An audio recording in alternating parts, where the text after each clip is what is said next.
Hello दोस्तों, स्वागत है हमारे YouTube चैनल जिक्स क्लासेस पर। आपका हार्दिक स्वागत है। आज हम अध्याय 4 कार्बन एवं उसके यौगिक है उसके बारे में पढ़ेंगे। आज हम पढ़ेंगे इसका जो अध्याय का जो महत्वपूर्ण टॉपिक है, साबुन तथा अपमार्जक में अंतर क्या है, यानी साबुन और अपमार्जक किस प्रकार के होते हैं, इनमें क्या क्या अंतर है, उसके बारे में आज हम पढ़ेंगे कि साबुन किस प्रकार के होते हैं, अपमार्जक किस प्रकार के होते हैं, इनके बारे में आज पढ़ेंगे। तो सर्वप्रथम हम लेते हैं, या बोर्ड एग्जाम में आपके ऐसा क्वेश्चन आ सकता है 2 नंबर का बोर्ड में आपकी क्वेश्चन पूछ ले चौथे पार्ट में से कि भाई आपके साबुन तथा अपमार्जक में कोई 4 अंतर स्पष्ट कीजिए, तो या साबुन तथा अपमार्जक में क्या विभेद है, इस प्रकार का आपके क्वेश्चन आ सकता है। तो आपके क्वेश्चन आएगा साबुन तथा अपमार्जक में अंतर लिखिए।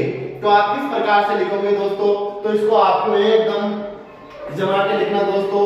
जो उत्तर लिखने की टेक्निक है वो मैं आज आपको बताऊंगा दोस्तों, जिससे आपको अच्छा नंबर मिले आपको, और एग्जामिनर जो आपकी कॉपी चेक करे वो आपकी कॉपी देख के खुश हो जाए और आपको अच्छे नंबर देने के लिए क्या हो जाए दोस्तों, मजबूर हो जाए। यार आप उसको इस प्रकार से क्वेश्चन को अच्छे करके लिखे, या आप प्रश्न को इस प्रकार से लिखे ताकि एग्जामिनर के ऊपर एक इफेक्ट पड़े, वो देखते ही समझ जाए कि इस बच्चे में कुछ न कुछ करने का जुनून है। तो इस प्रकार आपको भी लिखना है ताकि एग्जामिनर के ऊपर आपका सीधा इफेक्ट पड़े कि ये बच्चा सबसे हटकर है या सबसे क्या है दोस्तों, अलग है।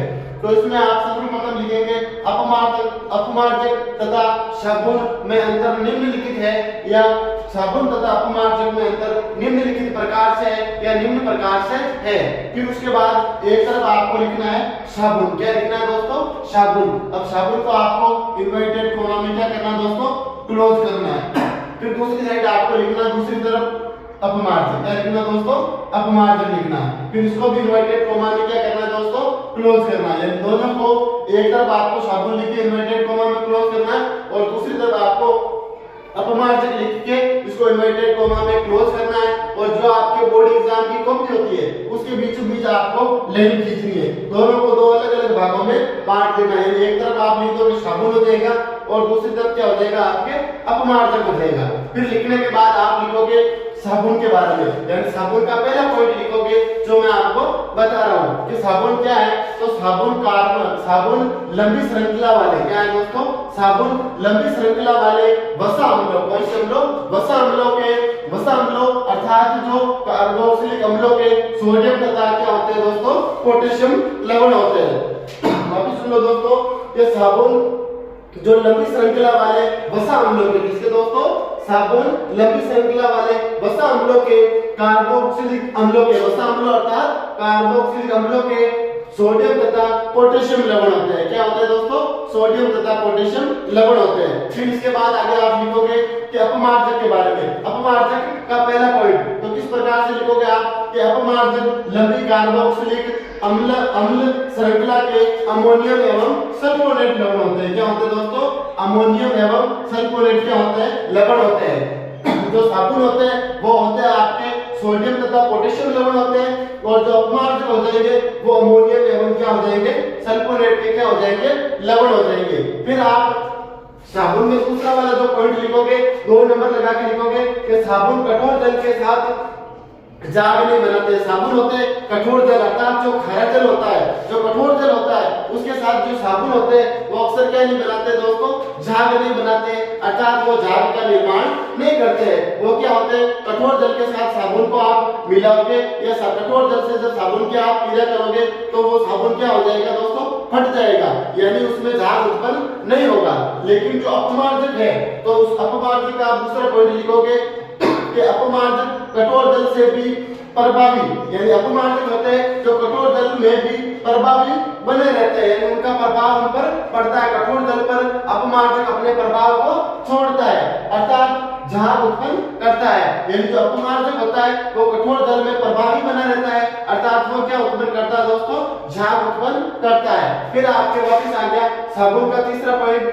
तो क्या लिखोगे आप कि साबुन को वनस्पति तेल या जंतु वसात से बनाया जाता है। यानी साबुन का निर्माण या साबुन को किस प्रक्रिया द्वारा बनाया जाता है, साबुन को कैसे बनाया जाता है, तो दोस्तों साबुन को कैसे बनाया जाता है, साबुन को वनस्पति तेल अर्थात जो जंतु वसा होती है उससे क्या किया जाता है दोस्तों, बनाया जाता है। फिर अगला आ गया आपका कि अपमार्जक। तो अपमार्जक का आप तीसरा पॉइंट लिखोगे कि संश्लिष्ट अपमार्जक, ये जो संश्लिष्ट जो अपमार्जक होता है कोयले तथा पेट्रोलियम के हाइड्रोकार्बन से बनाते हैं या हाइड्रोकार्बन से वो बनते हैं। अपमार्जक जो बनते हैं वो किससे बनते हैं दोस्तों, संश्लिष्ट जो अपमार्जक होते हैं वो आपके बनते हैं कोयले तथा पेट्रोलियम के जो हाइड्रोकार्बन होते हैं उनसे मिलकर किसका निर्माण होता है, या किसको बनाया जाता है दोस्तों, अपमार्जक को बनाया जाता है। फिर अगला आपके आ गया जो साबुन होते हैं वो क्या है, और फिर ये दोनों में से जल का प्रदूषण कौन करता है। तो इसका जो चौथा पॉइंट होगा साबुन का, वो आप लिखोगे कि साबुन जल प्रदूषण नहीं फैलाते हैं। साबुन होते हैं जो जल का प्रदूषण नहीं करते हैं, अर्थात वो जल प्रदूषण नहीं फैलाते हैं। लेकिन अपमार्जक का चौथा पॉइंट होगा कि अपमार्जक ये जल प्रदूषण को क्या करते हैं दोस्तों, फैलाते हैं, अर्थात ये जल को क्या कर देते हैं, प्रदूषित कर देते हैं। इस प्रकार अगर आप लिखोगे तो आपके 2 में से 2 नंबर एग्जाम बोर्ड में पूरे आ जाएंगे, और साथ ही जो एग्जामिनर होगा वो आपकी कॉपी देखकर समझेगा कि ये बच्चा क्या दोस्तों, इंटेलिजेंट है, अर्थात होशियार है। जिस प्रकार से आपको मैं तकनीक बताऊं उस प्रकार से आपको बोर्ड एग्जाम में क्वेश्चनों को हल करना है। प्रत्येक क्वेश्चन को आपको अच्छे से हल करना है, अच्छी राइटिंग से लिखना है और समय का ध्यान रखते हुए लिखना है, ताकि आप समय रहते हुए सारे प्रश्नों को क्या कर सको दोस्तों, हल कर सको। जिस प्रकार से आपके प्रत्येक क्वेश्चन आए, जैसे इसी प्रकार का क्वेश्चन मान ले कि आपके आए साबुन तथा अपमार्जक में अंतर लिखे, तो आपको किस प्रकार से लिखना है। सबसे पहले जैसे क्वेश्चन नंबर हो गया तो क्वेश्चन नंबर 1 या क्वेश्चन नंबर ये 10 पे आए तो क्वेश्चन नंबर 10, फिर लिखने के बाद ये वाली जो लाइन होती है उसे आपको बिल्कुल क्या कर देना है दोस्तों, खाली छोड़ देना है। यानी बिल्कुल इस लाइन में आपको प्रश्न को उतार के अपना जो समय होता है उसे बर्बाद नहीं करते हुए सीधा आपको लिखना है आंसर नंबर, फिर आंसर नंबर 1 डाल देना है, या आंसर नंबर जो भी होगा वो आपको डालने के बाद आपको क्या लिखना है दोस्तों, साबुन तथा अपमार्जक में अंतर निम्न प्रकार से है। यानी साबुन तथा अपमार्जक में जो अंतर है वो निम्न प्रकार से है।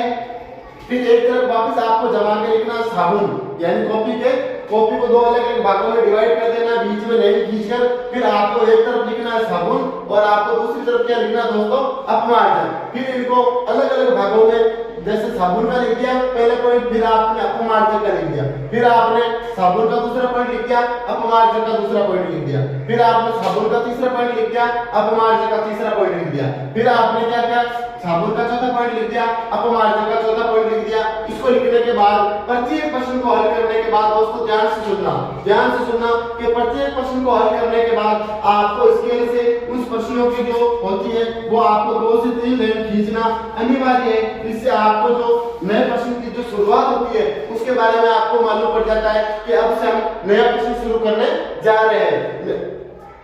इसके साथ ही आप जब भी नया प्रश्न हल करो दोस्तों, या नए प्रश्न को आप करने लगो तो लाइन खींच लो। जो वाला प्रश्न आपके पूर्ण हो गया उसके लिए आपको 2 से 3 लाइन स्केल से अच्छे से खींचनी है। फिर वापस आपको क्वेश्चन नंबर 2 अर्थात नए क्वेश्चन की क्या करनी है दोस्तों, शुरुआत करनी है। इससे क्या होगी, जो आपकी कॉपी होगी वो एकदम अच्छी एवं स्वस्थ आपको दिखेगी। जो एग्जामिनर होगा वो आपकी कॉपी को देख कर समझ लेगा कि बच्चा किस प्रकार से, या बच्चे का जो रिजल्ट होगा वो किस प्रकार से होगा। तो आपको बोर्ड एग्जाम में ध्यानपूर्वक, यानी आपको अच्छी राइटिंग से लिखना है, अच्छा कार्य करना है, सफाई से करना है। और दोस्तों एग्जाम में आपको बिल्कुल भी काट छाट नहीं करनी है, यानी काट छाट पर आपको विशेष ध्यान देना है। किसी भी प्रकार को आपको काट छाट नहीं करनी है दोस्तों।